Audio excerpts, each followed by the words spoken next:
In the last video, we talked about the default future and some ideas about how to change it.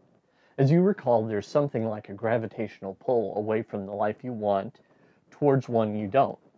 So what does this have to do with church tech? I told you that I'd answer that question in the last video, and being a man who wants his yes to be yes and his no to be no, let me do just that.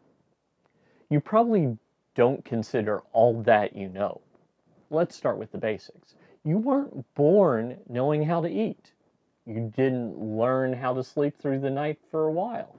In fact, babies don't even start breathing the instant they're born all the time. Beyond the basics, there was a time when you couldn't speak, or read, or ride a bicycle, or do 10,000 other things that you do today without even thinking. That extends to church tech. You're watching this video because you were interested in one of a number of church tech disciplines. Maybe you wanted to learn about podcasting, or Twitter, or live streaming, or ProPresenter. No matter what it is, you know that there's more to learn.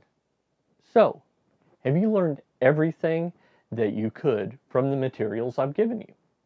It's okay to say no. Most people would.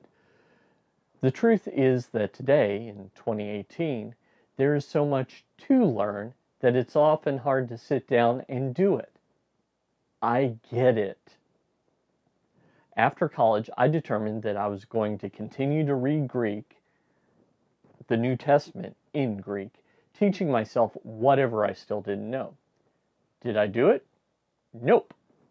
I had the materials. In fact, I still do. This is my textbook.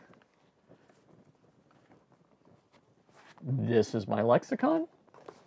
And this is my Greek New Testament. As I was preparing for this, I found them all and found this slip of paper that my 22-year-old self wrote notes on. Hadn't touched it in over 20 years, until today. Now, I did do more Greek, but not how I'd planned to. How? Well, simple. I went to seminary. That's the takeaway for today. No, you don't need to spend tens of thousands of dollars to learn to do church tech. You might need community to hold you accountable, though. Imagine if, instead of planning and planning to someday do it, you had a group of people walking alongside you. If your church has small groups or Sunday school or some other group, you're probably part of it and you probably get this. So how do you do it? Agreeing that you need people around you and actually having those people are two different things. And that's what we'll talk about in the next video.